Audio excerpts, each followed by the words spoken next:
Nesse século XXI, a palavra da fé religiosa está surfando na revolução digital, no mar gigante da internet. Para falar de comunicação e fé, a gente convidou alguns dos mais bem-sucedidos profissionais do ramo, como, por exemplo, o humorista evangélico Vinícius Rodrigues, mais conhecido como Vini, aqui ao meu lado.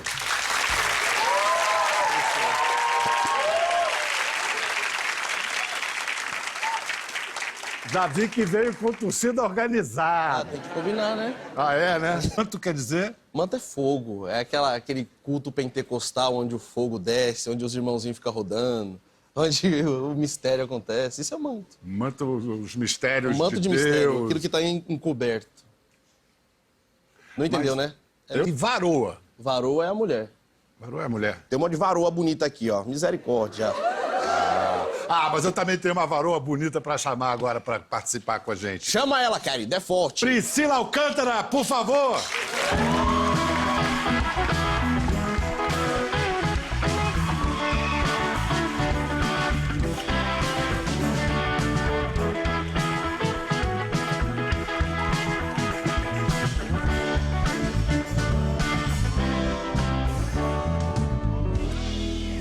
Você estava ouvindo, estava acompanhando o programa? Tava ali atrás. O que você tem em comum?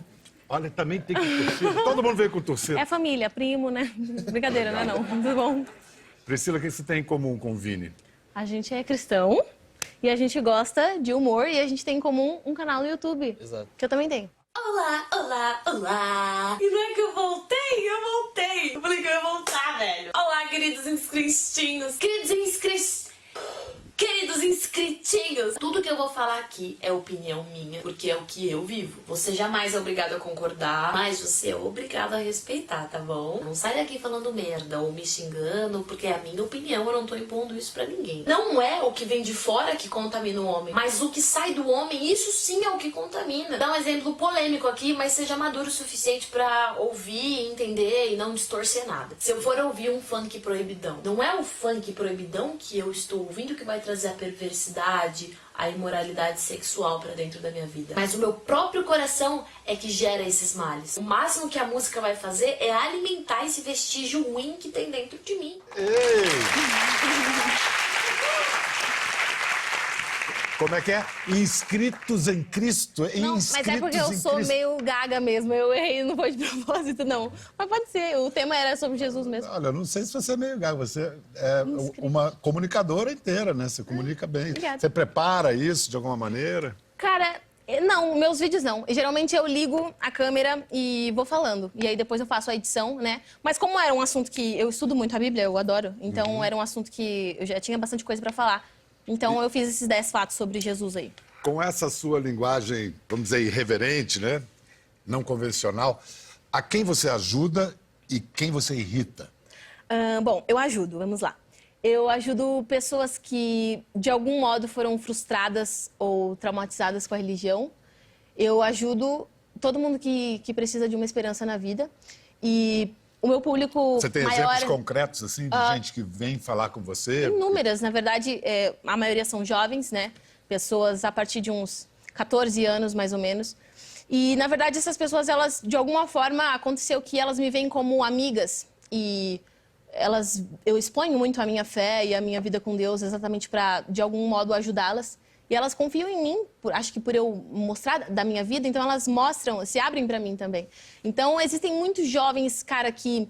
Sabe esse lance da religião que muitas vezes oprime e que sobrecarrega o homem, sendo que a cruz nos fez livres, né, de uma escravidão.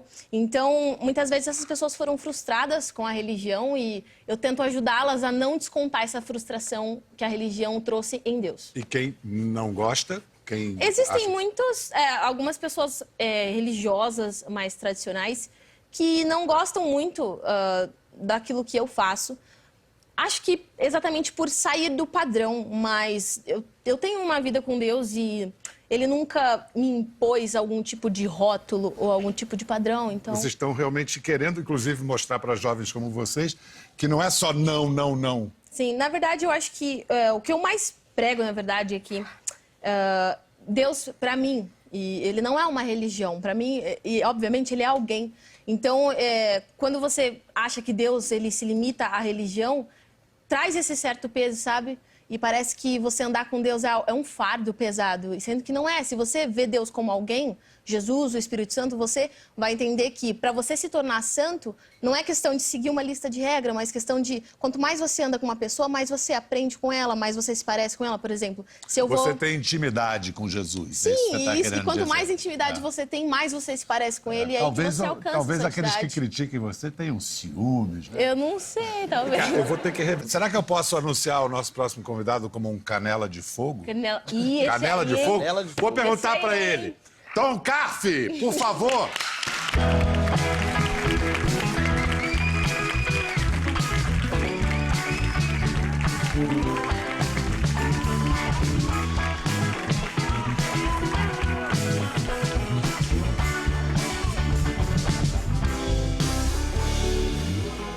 Tom Carfe, você é a canela de fogo. O que vem a ser canela de fogo? Quase que eu falei, o que diabos vem a ser canela de fogo? Não ia pegar bem, né? Acho que canela de fogo, no linguajar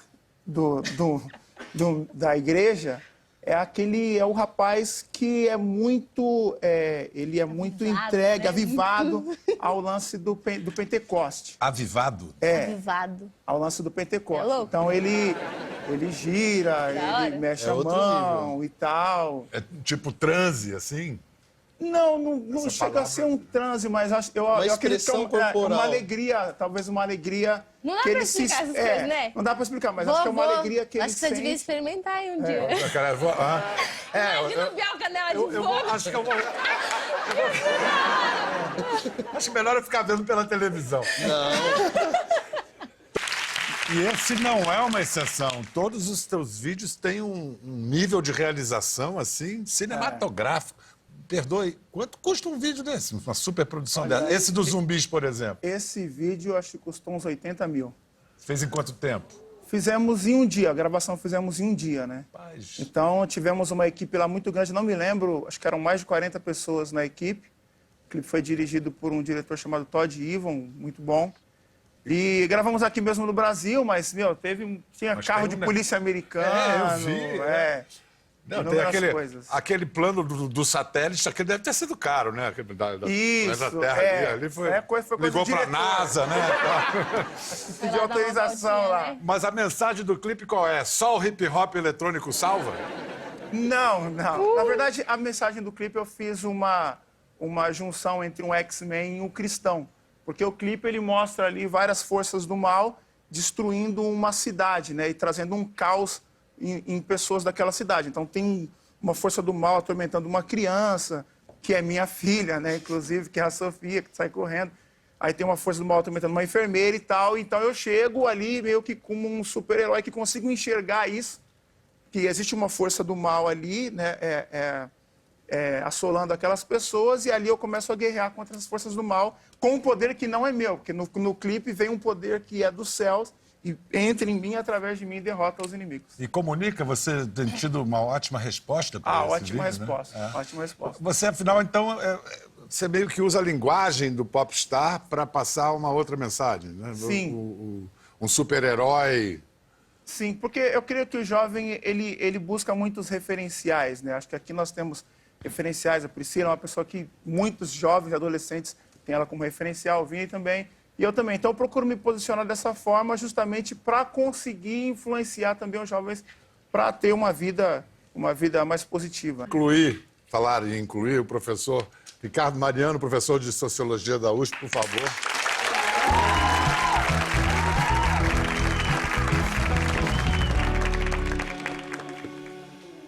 Um ateu na conversa. Certo. Mais um ateu.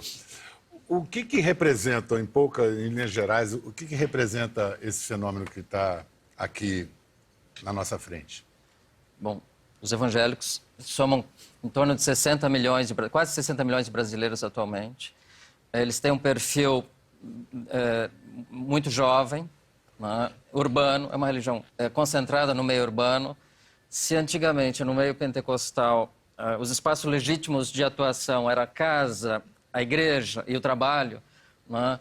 nas últimas décadas, eles passaram a ocupar todas as mídias, rádios, TVs, a internet, nos diversos formatos, a política partidária e eleitoral, né? Começaram a vender produtos gospel, né? Inclusive produtos eróticos gospel, e por aí afora. Então, na fala deles, aparece claramente assim, uma certa reivindicação de autonomia pessoal em relação ao tradicionalismo, ao moralismo, ao controle pastoral ou denominacional. Mas, por exemplo, até onde vocês vão? Eu reconheço isso que o professor está explicando. Vocês representam uma renovação, ir além, né, do discurso apenas moralista. Mas certas causas ainda são tabu, por exemplo, a prática gay, o casamento gay.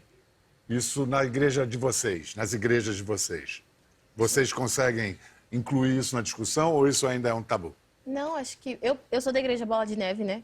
Eu tenho os pastores e é uma igreja que recebe muitos gays. Inclusive, eu tenho muitos fãs também que são gays. Não são discriminados na igreja? Óbvio que não. É o lugar onde eles têm que estar. Então, a gente faz questão de recebê-los nos meus shows, nas minhas ministrações. Poxa, vão muitos e eu acho que, independente do que seja certo ou errado, o amor de Deus ele precisa ser pregado, porque uma coisa que os cristãos muitas vezes esquecem é que a única pessoa que é capaz de convencer alguém se a pessoa tá errada é o próprio Espírito Santo. Então, o nosso dever é levar o Espírito Santo até essas pessoas, para que por elas sejam convencidas, assim como nós somos todos os dias. Mas